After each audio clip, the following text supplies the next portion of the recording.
고1 비상홍 사과, read by Jen Choi. I was thrilled when my cousin Suji invited me to Italy, a country in southern Europe that looks like a boat. She had a few days off from studying music in a conservatory, so we could spend a week together in Rome and Venice. I had never been abroad by myself, and I was a bit worried, but after the long flight for 12 hours, I was pleased to be greeted by my cousin at Leonardo da Vinci International Airport in Rome. Since Italy is 7 hours behind Seoul, I was quite exhausted and sleepy when I got there. However, I forced myself to stay awake to begin my trip in earnest. Rome was like a giant museum to me. We began our sightseeing at the Colosseum. Nowadays, we can only see a part of what was once the greatest structure in the ancient world. It amazed me to think that people could build such a structure without modern construction equipment. The Colosseum has 80 arches through which about 50,000 people could go in and out in 15 minutes.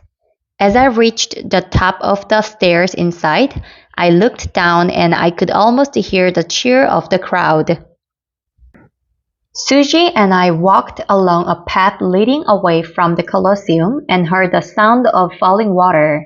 We knew instantly that we were near the famous Trevi Fountain. Legend says that a single coin thrown into the fountain will ensure a return to Rome. A second coin will bring true love, and a third coin marriage. I threw one over my shoulder, wishing a return to Italy someday. I found it interesting that even on the other side of the world, people still wish for simple things like happiness, love, and marriage. Who in Rome could miss out on a chance to visit Vatican City, the place where the Pope lives? It is known as the smallest state in the world. In fact, it takes only 30 minutes to walk from one border to the other. I was overwhelmed, however, by the collection of sculptures and paintings in the Vatican Museum. The Creation of Adam, one of Michelangelo's masterpieces, on the ceiling of the Sistine Chapel, still lingers in my mind. Although I knew photographs are not allowed, the masterpiece was so impressive that I almost took one. After looking around, we walked out to see many people lined up in front of a small store where green apple gelato was served. Suji convinced me to wait in line for over 20 minutes, saying that it would be worth it. She was right. The gelato was out of this world. After a couple of more days in Rome, we headed to Venice. The seaside city was a lot more romantic than Rome, but a lot more humid as well. Suji said she had to visit a friend, so she suggested that I explore the city on my own for a few hours. We could meet up at the train station later in the afternoon. I decided to go to the Rialto Bridge first, so I started walking. Within moments, the winding alleys made my map almost useless. After some wandering, I was lucky enough to meet a group of tourists my age from Britain. They were headed to the Rialto Bridge too. The bridge itself was as elegant as people say it is, but I was more impressed by the beautiful view of the canal from the steps of the bridge.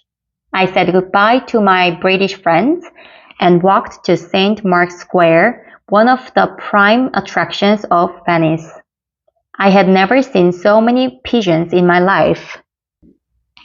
They were so used to being around people that they would wait until people weren't paying attention and then steal their crackers.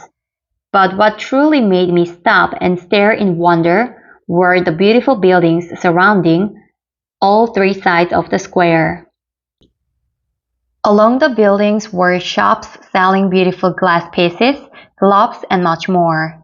After looking around for a while, I bought small glasses for my parents. My trip to Venice would not be complete without a gondola ride along the Grand Canal, which snakes through the city in a large S shape. I was disappointed to find out the fare to ride the Grand Canal by myself was so expensive that I could not afford it. The moment I was turning back, I saw my British tourist friends walking toward the ticket office. We shared the fare and we commented on the unique differences of the buildings along the canal. We had a nice chat, took some great pictures, and exchanged email addresses before we got off the gondola. My trip to Italy was definitely an experience of a lifetime.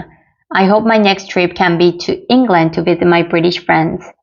People say that the world is a book, and that those who do not travel read only one of the pages in it. So far, I have read 2 pages. I hope I have opportunities to read many more pages.